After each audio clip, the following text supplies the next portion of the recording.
Hello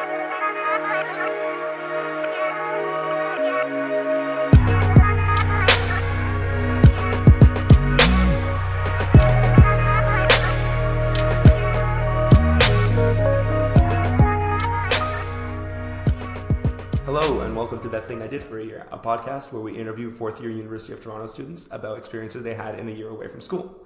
My name is Ilya. I'm a fourth-year industrial engineering student here at the University of Toronto, and I'll be talking to Oishe today. Behind production is Arkadia Hungarotsky, a fourth-year engineering science student and the mastermind behind the operation.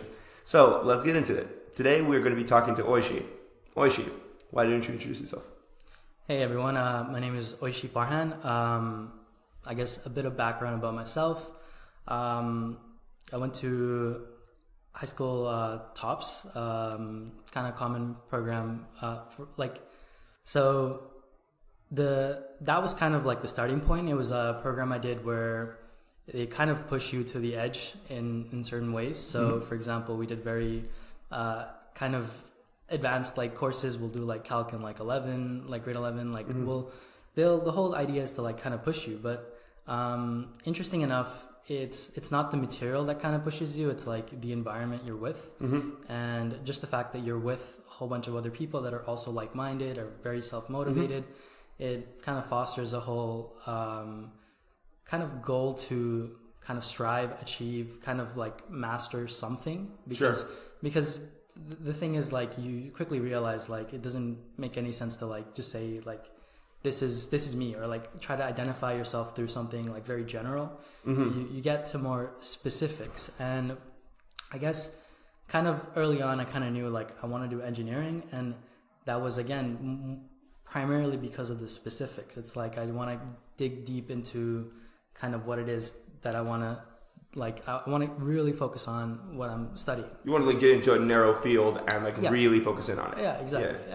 Like there's like complexity kind of everywhere. You can like kind of zoom out and look at things, or even if you like zoom really deep into something, like there's still complexity, and it's like it's exciting in that way. So one of the things I kind of want to set this up with is like an evident theme that I've realized as I've come into engineering is I got very interested in a like the term is neurotechnology, and it's kind of something I wasn't even aware of. And up until maybe like third year, a few of my friends also they started a club at UofT called NeuroTech UofT. Okay. And the premise is like we've all of a sudden hit a point where the study of neuroscience actually starts to have applications, like technological applications. Right, it's no longer just theoretical what might be in the brain. Right, and it's not limited to like postgrads or whatever, like laboratory settings, and now you actually have equipment where undergrads can go and actually do certain experiments, and ultimately that was the biggest dive in for me. Right? Because it's now you're looking at the self, right, which is fascinated me and fascinates a lot of people. It's like, why do I do certain things I do? And like so there's a very like personal aspect to it, but now all of a sudden there's a tool set for ways to explore that, right? So when you were applying to UofT or just applying to universities, was this at all on your mind when you went into electrical engineering? So it wasn't something specific like that. Like I said, like the environment that I was with, like I had a lot of friends at TOPS, right? Yeah.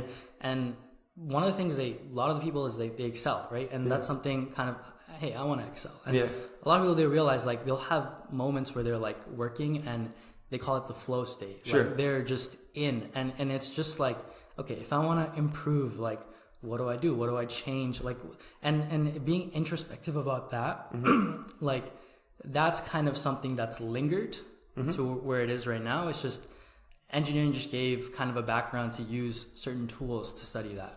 Okay, gotcha. So how did you, so you get here, you're in electrical engineering. How did you first stumble upon this idea of neurotech? Okay, so it was a few friends would mention this, and it's like, you know how machine learning is a buzzword? It's like kind of a word that would get thrown around, and I didn't understand it, didn't appreciate it, and like I got approached because like they thought, hey, like you've worked with certain things before, like in the tech side of things, like, do you want to help out? And Sure. it was more like, hey, like, can you come help with a certain project, right? And at that point, I wasn't really like into it, to say. And now what really like put me over and really made me interested was surprisingly an article. It's an article online by, it's called Wait But Why.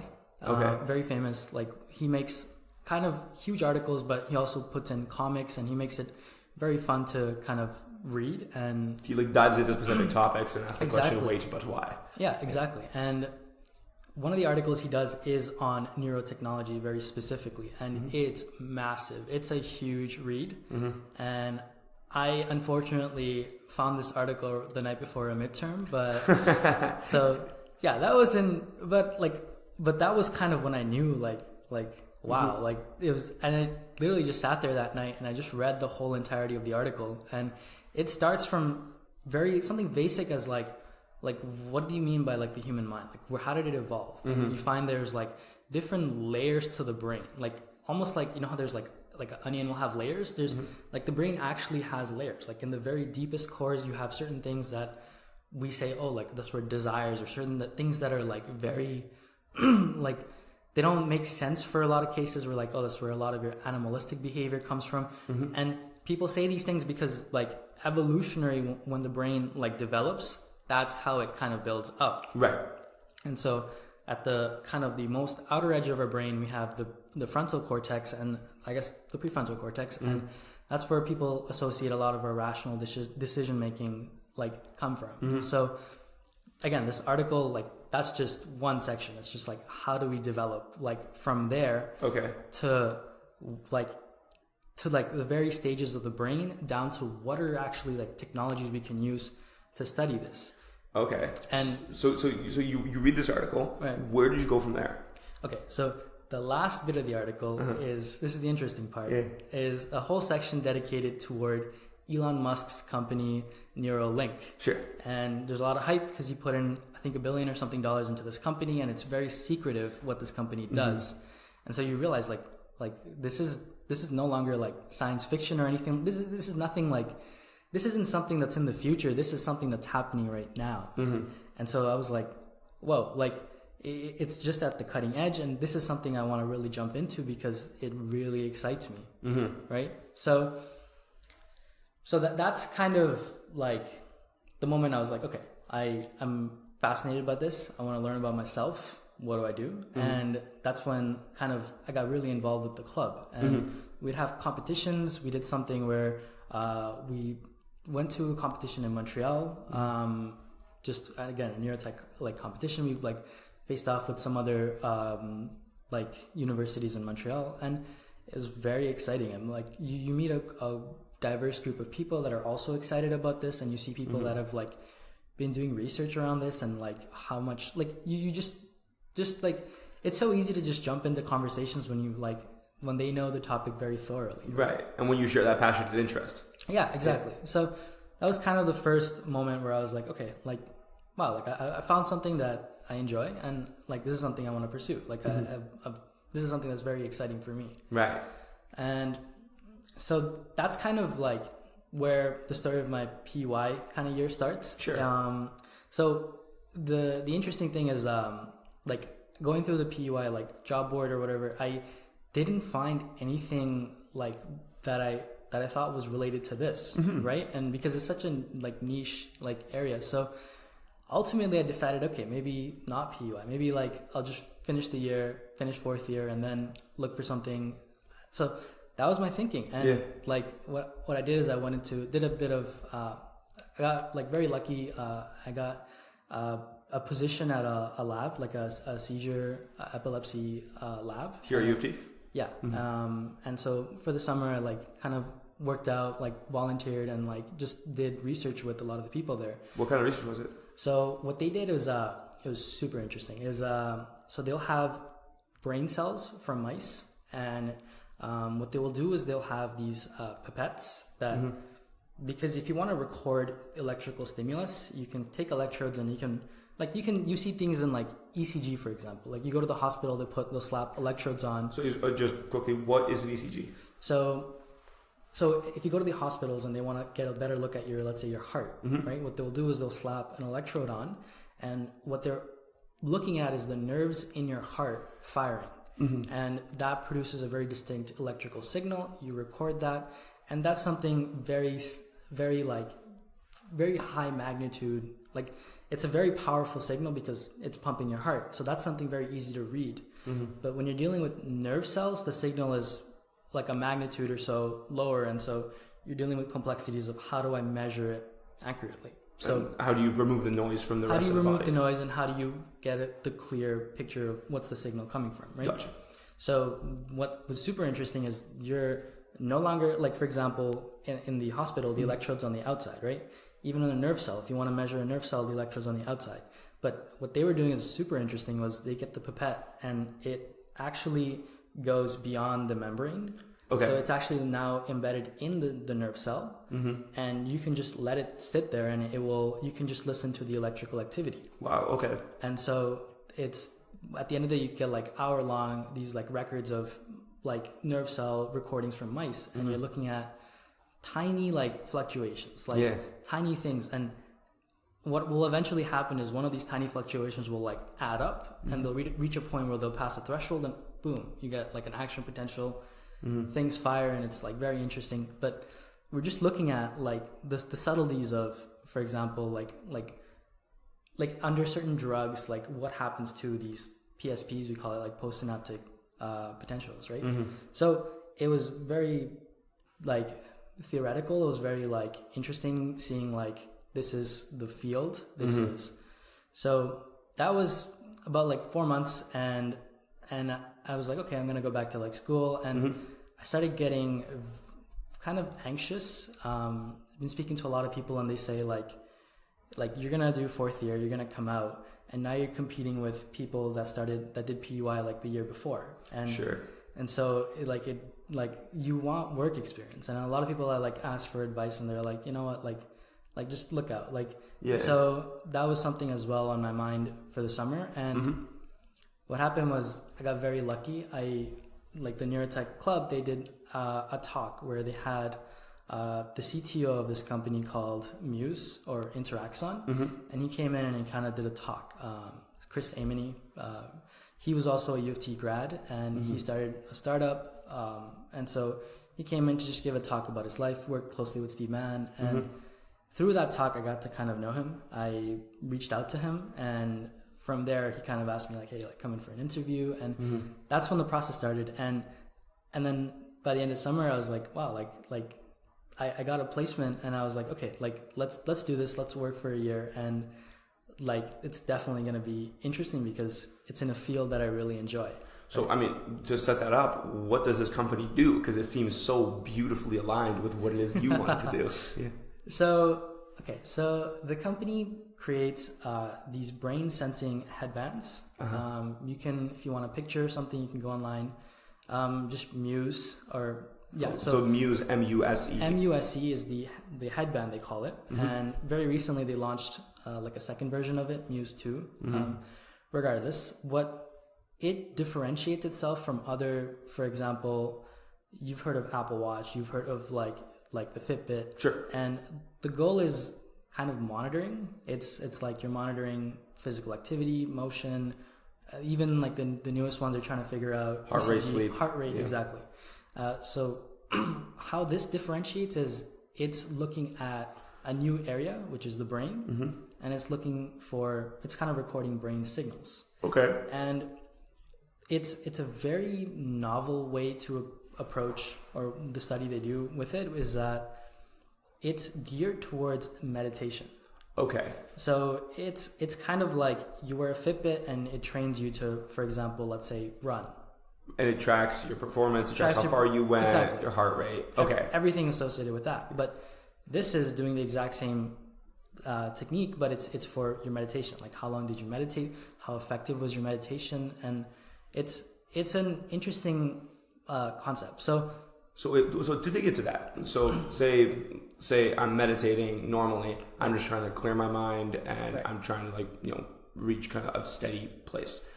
how is the Muse headband helping you measure that? Because that seems pretty, in my mind. So like, how is that working? Okay, so I'll tell you why meditation arose. So if you think of a system as like for example, if you think of us as just systems, like systems way of thinking, we always have constant bombardment of inputs, whatever stimulus that is. And because of the stimulus, we react a certain way. So meditation is the whole idea. You're trying in a certain way to eliminate a lot of the stimulus. And so when you measure it, you get a much more accurate sense of the system. Okay. Now, what exactly you're measuring is, so studies have shown that there's specific brain waves, they call it. So certain frequencies of signal will repeatedly show up in the brain. Okay. And if you look at a single neuron firing, it's very minuscule, and it's like listening to someone yell in a crowd or something, or like someone saying something in a big crowd. Yeah. Okay, very hard to make out. But if the whole crowd collectively does something, for example, clap, or the whole crowd screams or something like that, then that signal is massive enough that you can actually record. Right. So we're not listening for single neurons, but we're listening for groups of neurons kind of working together to produce certain waves. Okay. And these studies have shown that these waves correlate to certain brain functions. Okay. So for example, if you are, let's say, if you close your eyes and you relax, there's a very slow wave, alpha waves, that will show up. If you're more energized and you're like asked to solve problems, for example, like your beta waves will come in and be very like alert. There's a whole area sleep study as well, where if you go into sleep, you'll have different, your brain will go into different patterns. And like, here's something very interesting. They've done the study with, I'm pretty sure, I don't know exactly, but it's with rats. And what they found was like, if they go into sleep, what they'll find is the different stages of sleep correlate to certain frequencies. So they could look at the signal and they can say, oh, this rat is at this stage of sleep. And what they've done is, when they look for a rat to hit, let's say, the deepest of its sleep, they'll shake it, they'll wake it up. Okay. And what they're doing is messing with one of the deepest functions, or one of those brain waves, then just making sure that it doesn't persist. And what they'll find is, like, for example, it will have a loss of like cognitive, like memory or something like that. So they can do studies where just changing certain patterns that should exist and finding correlations where, like, oh, like this is an effect that happens due to it. Okay. So what you're saying is, like, there are specific waves where you can say, yes, this person is in a meditative state. So exactly, you can measure it in a somewhat similar way to how you can use like heart rate and like say temperature to measure physical exertion. Right. So, and the Muse headband is something that you would wear to measure that. Exactly. So to see how effectively you are reaching that state during meditation. Right. Okay. Right. So it's very interesting. Like, from where I worked, I also got a chance to speak with a lot of the users of the product. And like, going in, I was kind of skeptical. I was like, wow, like, you have this neurotechnology, like this great tech thing, sure, and you're training people to meditate. Like, like, is this have you done meditation before? I've very little dabbled in it. Yeah. And I've never, like, at that stage, I was like, kind of more exploring. It was like, okay, like, this is interesting. Like, I can think about the processes going on in my head, and it was more exploratory, but it was never like a practice. It was like, I had very minimal exposure, let's say. Yeah, sure.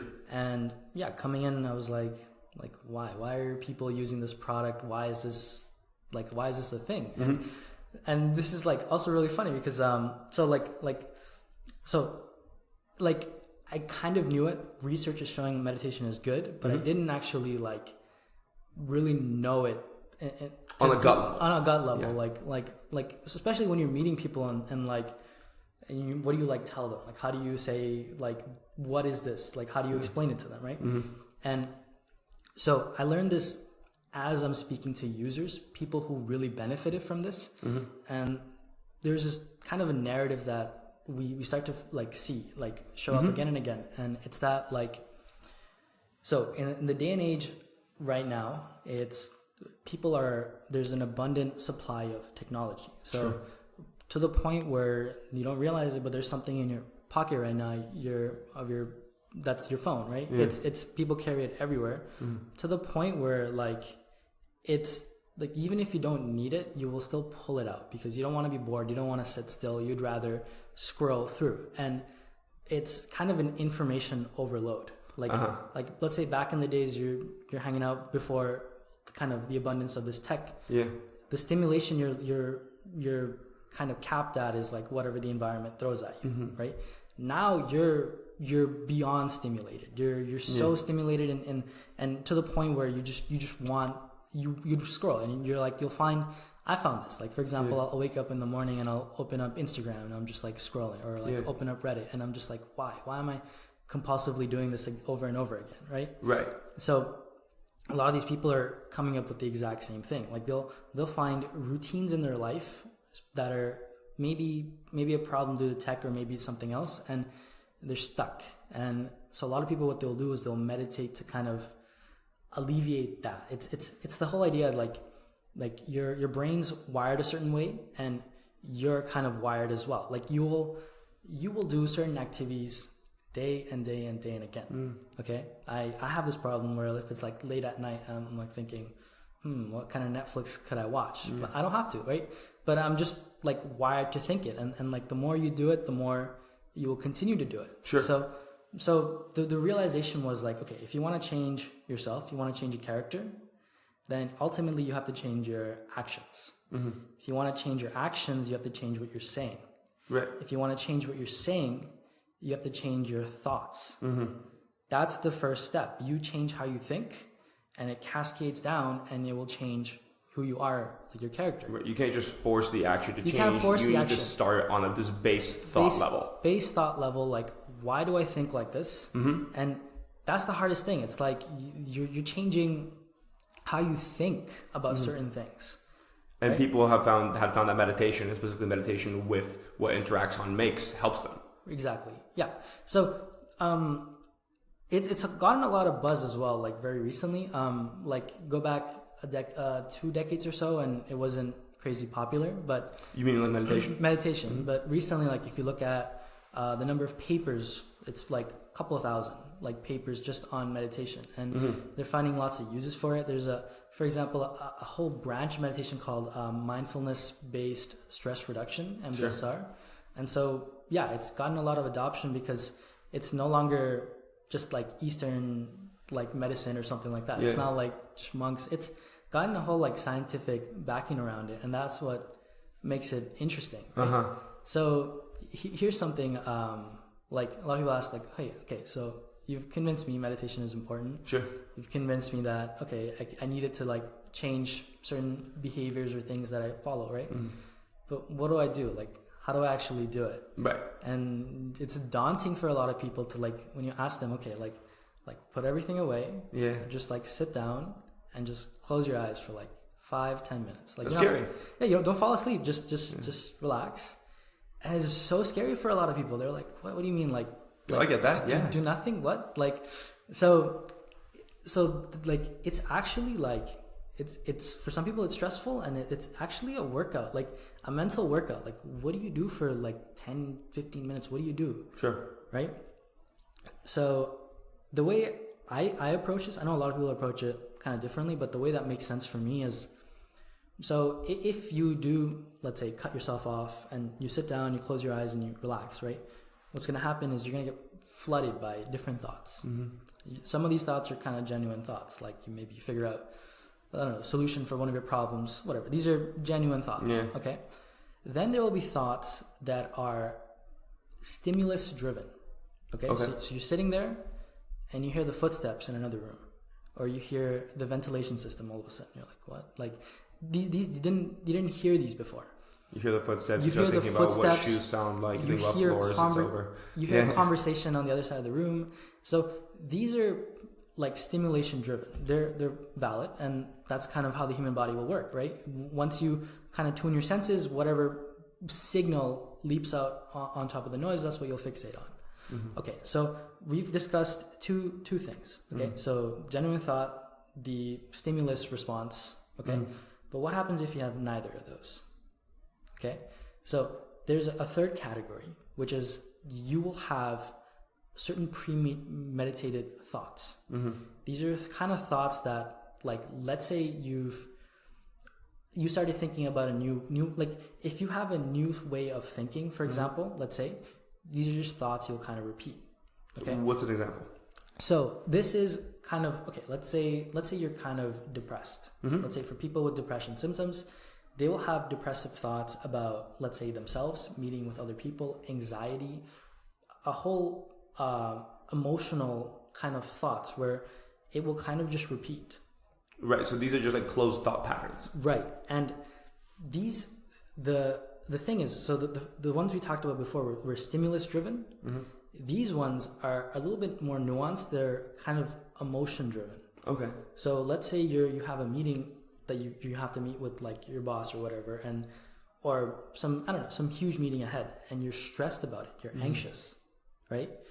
You're going to have thoughts associated with it. Like, oh my God, like, did I dress properly? Like, did I like prepare this in advance? Am I going to like you get anxious, right? So let's say you sat down and did a meditation at that point. Okay. So let's say you clear out all the stimulus stuff. You're not worried about anything in the environment.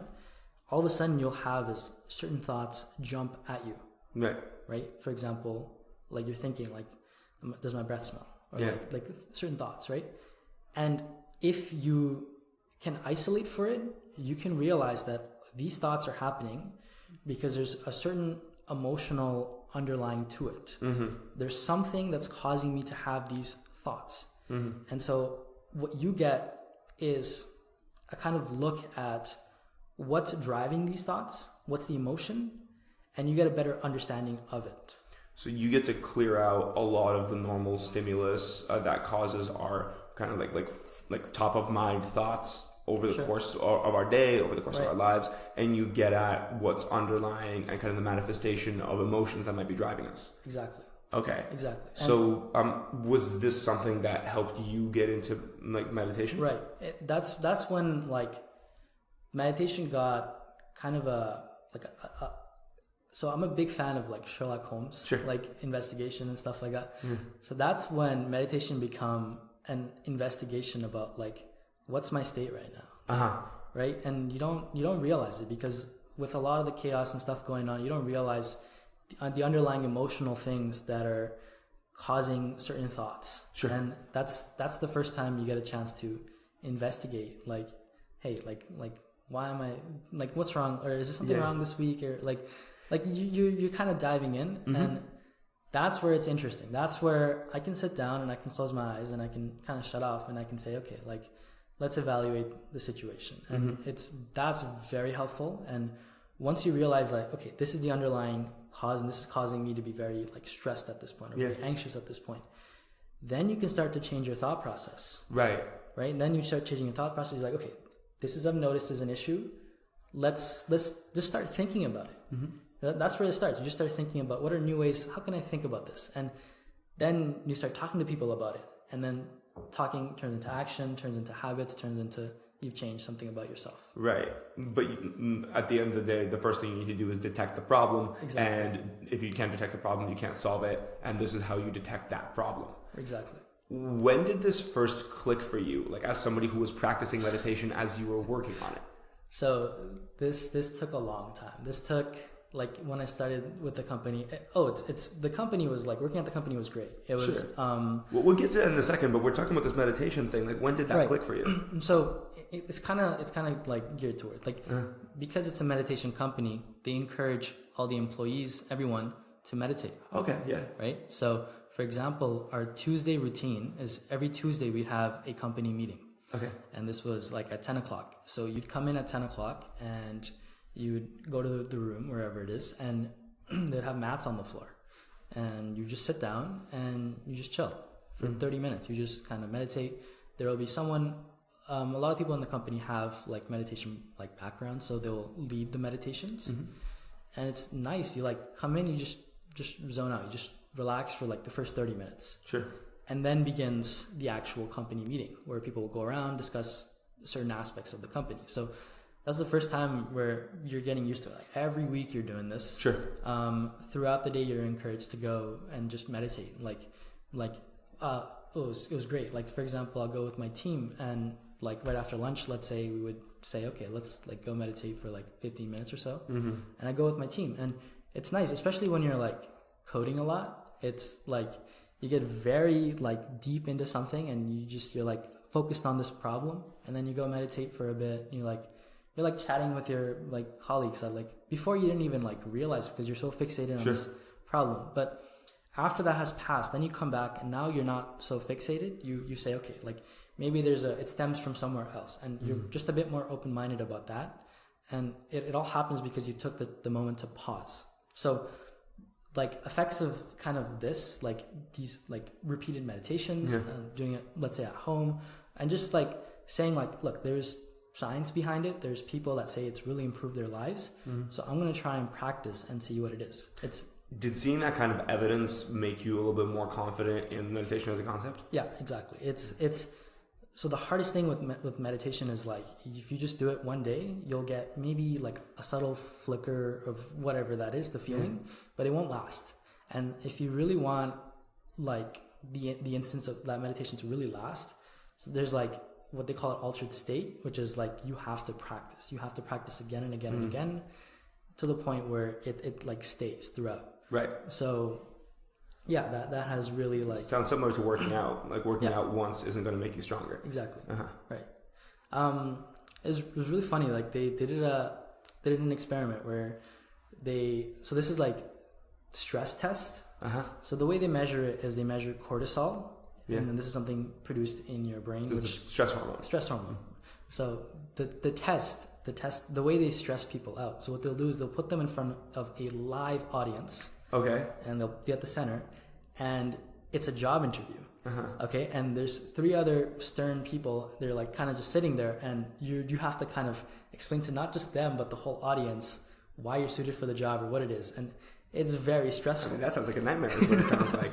So that's... I mean, like a literal nightmare. Yeah. So that's a very like fun way, but that's a great like accurate way to stress people out. Sure. And what they will do is they'll measure it. So cortisol can be found in like saliva. So what they'll do is they'll take like swabs like every 10 minutes or so, and they can actually measure how stressed the person is just by looking at the cortisol. Sure. And what they found is like if you meditate like just a few times or something, you're not going to see a huge reduction. But for people that have done like thousands of hours of meditation, there's like dramatic changes in the cortisol level. Just literally like they will not get as stressed out as certain people. So so these are long-term benefits, and these are things kind of I was striving for. It was like I'm practicing for like a change. Right? Gotcha. Yeah. How does this tie into the work you were doing at the company? Like what we've talked a lot about what the company does and some of your journey with meditation throughout your time there. But what were you doing in terms of work on a day-to-day basis? Right. So kind of like when I originally met, like I was aware of the technology. I've like you're collecting signals, and so with my club I was very like I was already playing around with it, and it was more like I was like, hey, like this is really cool. Like you're picking up signals. What if I just wore this like every day? What if I could like just get a sense of how my mind is like functioning? Let's say maybe I don't have the capabilities to understand it right now, but if I collect enough, maybe I could start to figure it out. So I was just like, here's a technology. What can I use with it? So when we first met up, what happened was it was just kind of like a project. It was very fun. It was like, hey, like here's the headband. Like, what is something you can like do with it? Like, sure. So it was very like, so I jumped in and I was like, okay. I recently did a hackathon for a company called Nanoleaf. Sure. They make these like lighting installations, and I was like, whoa, wouldn't it be really cool if like the lighting in my room changes based on my mental state? Okay. Right. That was like, wow, that'd be really cool, right? That's something cool. I want to play with, and so.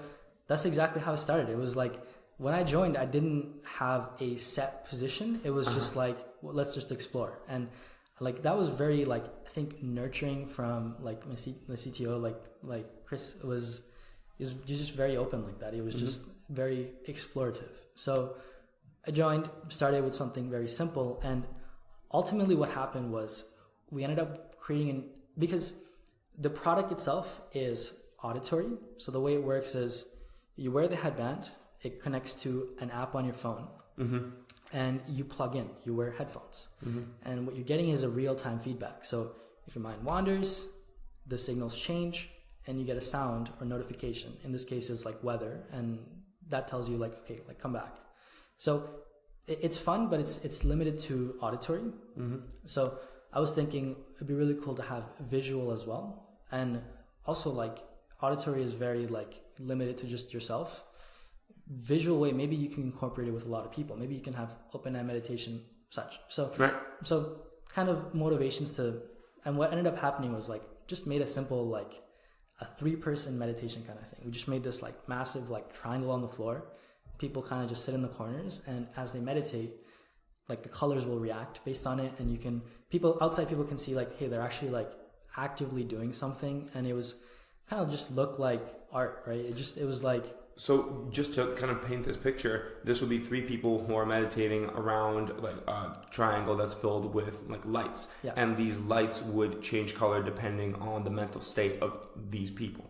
Exactly. Okay. Exactly. So they would, like, for example, they'd brighten, they would kind of like, you'd see ripples, you get different effects.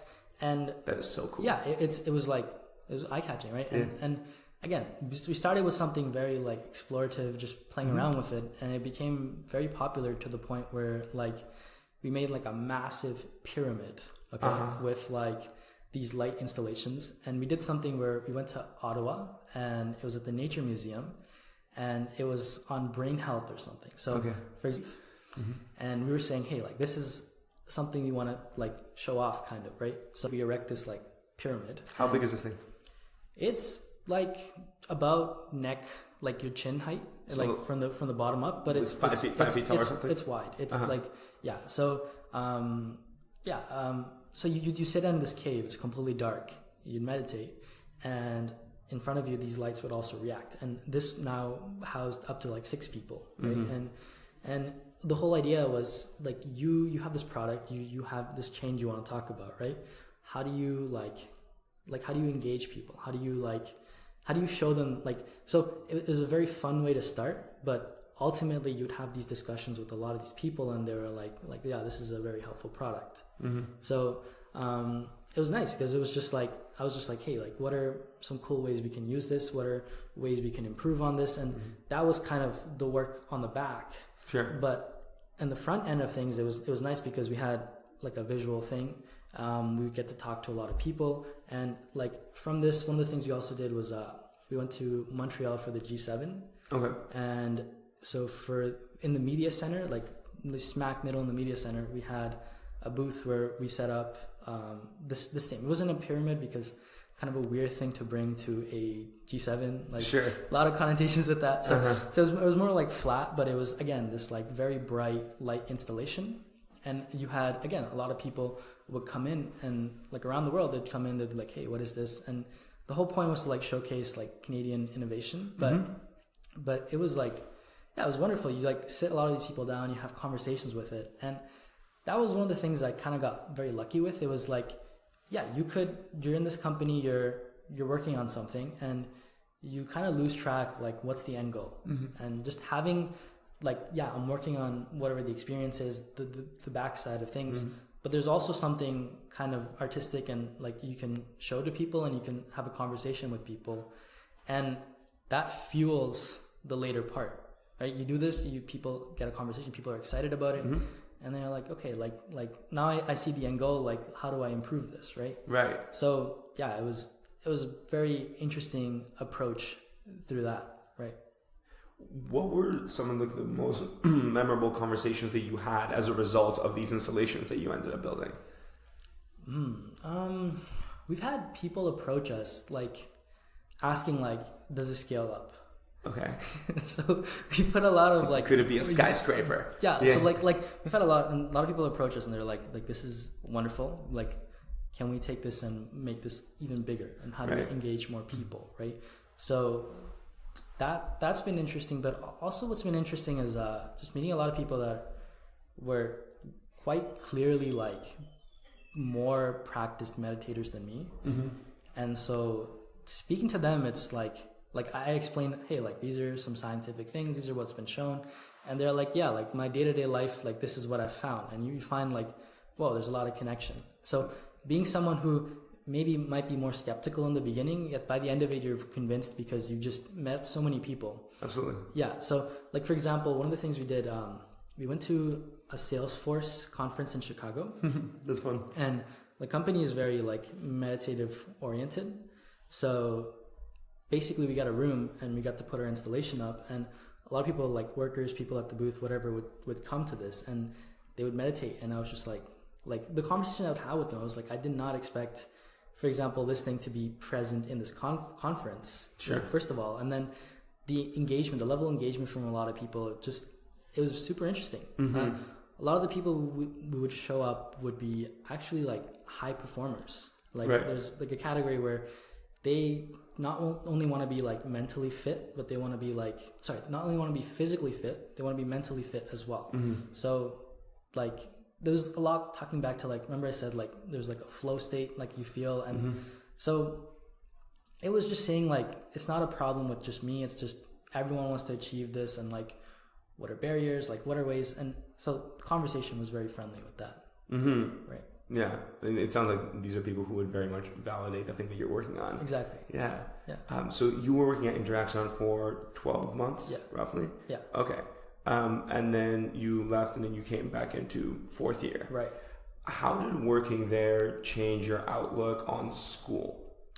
Right. So here's the thing. So like I like to think of like school for me has been like little sprints. Okay. So it's like I'll have assignments, projects, midterms, whatever, and then I'm just like crap, I need to do this. And it's like you're busting like 100 meters like as fast as possible. Right. And after working for a year, you realize like if you do little sprints, you're gonna burn out. Sure. And the only way to approach it is like a marathon. Like you're running a marathon. There's a reason nobody runs a marathon in little sprints. Yeah, exactly. So that was interesting because I don't know, like 3 years of school, it's like you build a habit where it's like you're very like, this is the goal, this is like my project, whatever, I need to finish this, and you don't pace yourself as well, and you don't have a chance to build that habit. Right. But when you're working for like 12 years and you have a massive project that you're undertaking, especially like in my case, it was like kind of something I started with. So I was ultimately became like not only like the actual like hardware designer, also like coding the whole thing, to the point of like, where does this thing go, and how does it like how do people react to this? And like you were on the product side of things as well. Yeah, exactly. Yeah. And it was like I'd work on something and I would get feedback from a lot of the people saying like this is good, this is not good, and so I had to go back, completely redesign certain things. So what I really learned is like how to pace myself through it, because it's not something you can do just in a hackathon. It's not something you do in a weekend.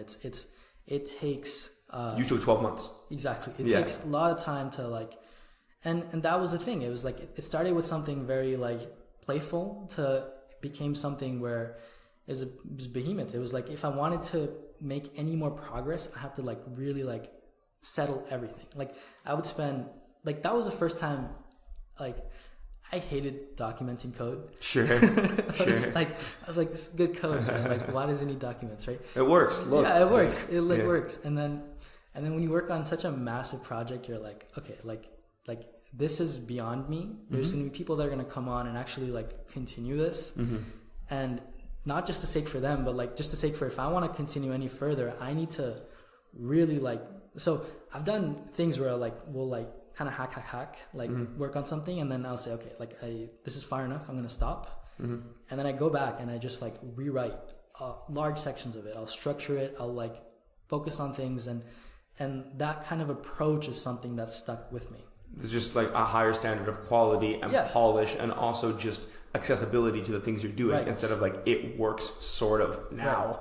I'm done. Here's a direct example of how it's affected me for studying. For example, in the past, like you get assignments, whatever, you have now collections of assignments or notes. Sure. And they're like, again, like you're coding whatever it is you're doing, they're little snippets, right? But what now I started doing is like after a certain portion, let's say after a midterm, I'll go back and I'll say, okay, this is all my notes, whatever, let's document this. And like you keep the same mindset. And once you have that, it becomes easier. And once you have that, it becomes easier. And you've kind of helped your future self. Then comes the final, and you're like, whoa, I have this like trove of information that I've like you're writing the notes for your future self. Right. And you're helping yourself. But you need to think about that now. You think about that. Yeah, exactly. Yeah. It's so interesting that this is something that you've kind of come to from a year of work, when I'm sure that if any learning strategist or any like wiser older student listening to this now, they're like, yes, I've been trying to tell you this since you were in 6th grade. Right. Like, this is exactly how you should be doing it. But like, the stimulus we get is absolutely not that. The stimulus we get is cramming's good. Yeah. And it's so interesting to me that working and not being at school actually led you to this like canonically good approach to school. Right. Yeah. And that's it, because before you're fixated on the little rewards, you're like what does it matter? Like, I did well on that midterm, but like, you don't realize that the whole thing is the marathon. It's like, it's not little sprints. It's like you're saying like if you do this, it's not great. It's not like healthy. It's just like, how are you making it so you're helping yourself? And if you keep that mentality, like, a lot of things kind of become very simple. Like, whether it's studying, whether it's like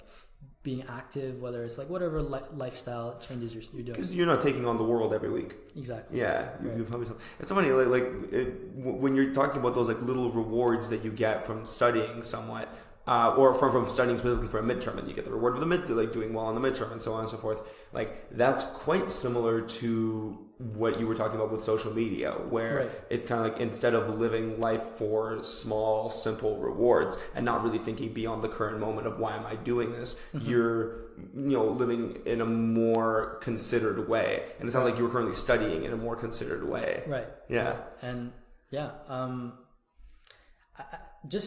I got very lucky, I think. It just like where I was working also meant a goal was self-improvement. Sure. And not just the people using it, but also like, that was always at the back of my mind. It's like, how do people kind of improve? And that was really nice, because that means they're improving themselves. And so it was very nice, because like, that's kind of something that was always on my mind. It's like, what are problems? Like what's causing this? Like, what should I do with it? Right. It sounds like that was on your mind since high school. Yeah, exactly. But yeah. That's really cool. What do you think, how do you think this informs what you want to do after 4th year? Have you thought about that at all? So like, from where I worked, it's influenced what I'm studying, like my 4th year courses as well. Okay. Like, I've taken, so how? Like, for example, there's a course, neurobioelectricity, super interesting. I've taken like some digital signal processing. Like I've geared a lot of my courses based on like where I've worked, because working has given me a better understanding of like, these are the courses I want to focus on. These are skills I need. And whereas like before, I was like, oh, this course sounds interesting. I was no longer looking at what sounds interesting. I was looking at what's practical. Sure. And this is a field I kind of want to stick with. So I haven't figured out if I want to do masters or anything. Sure. And I think probably I will go back into similar fields. I just like, this is something I want to work on. Yeah. And maybe there's a possibility that in the future, like when I really know this is something I really want to dive into, then I want to do like a master's or whatever to really get to know that topic. Like, I think. So you know what it is you're studying. Exactly. And so you're not just doing a master's because you like stuff. Yeah. And so it's hard for a lot of people. It's like when people like, they come to university and they're studying and they don't know really like what they want to dive into. It's tough because like the courses you're taking it because you think it's interesting, but you're not taking the courses you think that are going to be actually very practical to what you're doing, because you just don't know. And so that's I don't know if there's like an advice there or something like that. It's just like, well, I mean, let's frame it this way. If you were to give advice to knowing what you know now to yourself when you were, say, in 1st year or 2nd year, what would it be? Right. So that would be, I guess this, like, just explore till you find something like that really captivates you. Like, it's enough to be interested in a lot of things, but don't be afraid to just dive into something that maybe is capturing you. And once you make the jump that, okay, this is what I want to do, now you can be very clever about like, what should I learn to kind of aid with that? And let's say it doesn't work out, you've gotten a lot of skills, and so then the next thing that you, let's say, take a risk on, you'll be more informed. You've said, I've tried this, I've done this. Like, it's not enough to just do things and just scratch at the surface. It like you should be diving into certain things. And so like over the past, there have been courses that very captivated me, and beyond the course I'll just go just read more, and like that's ultimately what's like ended up into a fascination about certain thing, and it motivates you to stick to whatever it is. Yeah. Wow. Do you see like meditation continuing to be a big part of your life going forward? So meditation is just like the practice. Sure. What the the umbrella term for it is like mindfulness. Okay. And that's something that like even if like you're not meditating and you're doing something, you can be mindful about it. So for example, you could be at work, but you're kind of haphazard. You're like scrolling on social media, whatever. You're not mindful about it. Or let's say you're studying, and like every once in a while you take a break, you're doing something. You're not very mindful. Like to be mindful is like be focused in that thing. Okay. To be present. To be present. And now here's something where I saw tremendous kind of benefit was like when I was speaking with people, I was talking to people, I didn't think I could be mindful in that sense. I said studying, you focus, get rid of distraction. But when you're talking with people, I was like, whoa, like that also has a dimension to it as well. So like I've noticed is like I've changed my style of conversating with people. My dialogue has changed. Like in the beginning, it's like, hey, how are you? Like we ask a question, how are you? But the response we get is just like, oh, I did this. It's like, how does that relate to... Does not answer the question. Doesn't answer the question. So we say stuff, but the flow between it doesn't show that, right? And so it's, my style of conversation has changed because I pay more attention to people and ask, like when I ask, how are you?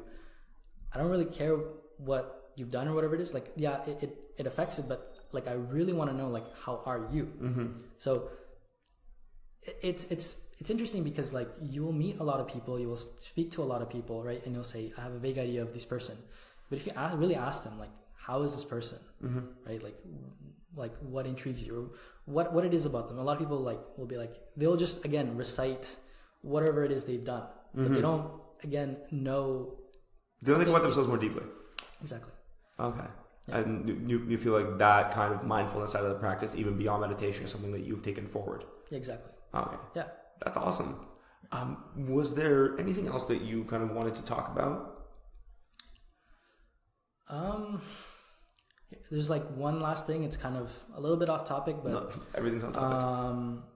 So it was like an article I was reading about a guy, and he was explaining like a certain urge a lot of people going to university have, which is like the sense to travel.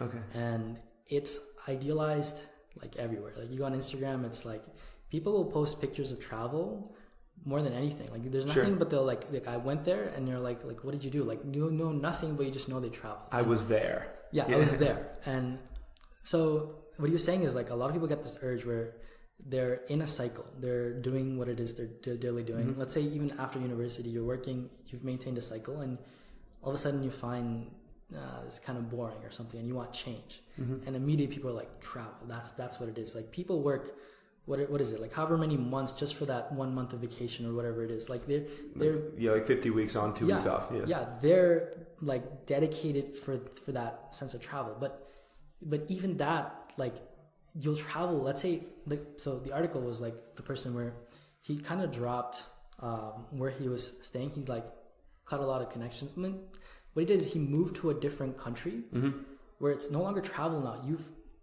displaced yourself in a different place, and you're saying, this is new. This is going to bring meaning to my life. And what he found was like weeks turned to months, turned to same old routine, same old cycles. Completely new country, but same cycles. And so what he's saying is like when you travel, right, there's one thing that sticks with you no matter where you go. That's your mind. Right? And that's how you think about certain things. So you could travel, you could do whatever it is, and you can find some change. But ultimately, the mind is going to follow, and whatever cycle you have, the cycles are going to remain.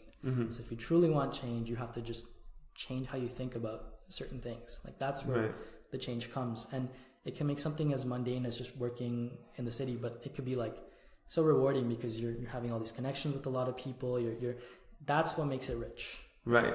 Yeah. So it sounds like what's being gotten at here is like everybody talks about how you would need to change your mind, but it sounds like you've had quite a bit of experience with changing your mind in a more concrete way, specific tools to do that. Don't just like think differently, man. Right. Like there is actually a tool set to change your mind, and that's a meaningful way to change your life. Yeah. So first step is detection, and then once you detect it, what do you do? Wow, right? That's awesome. Yeah. Man, thank you for talking to us. Like, thank you for sharing. Thank you for having me. How you feel, and your experiences. This has been That Thing I Did for a Year. We'll see you next time. Thanks.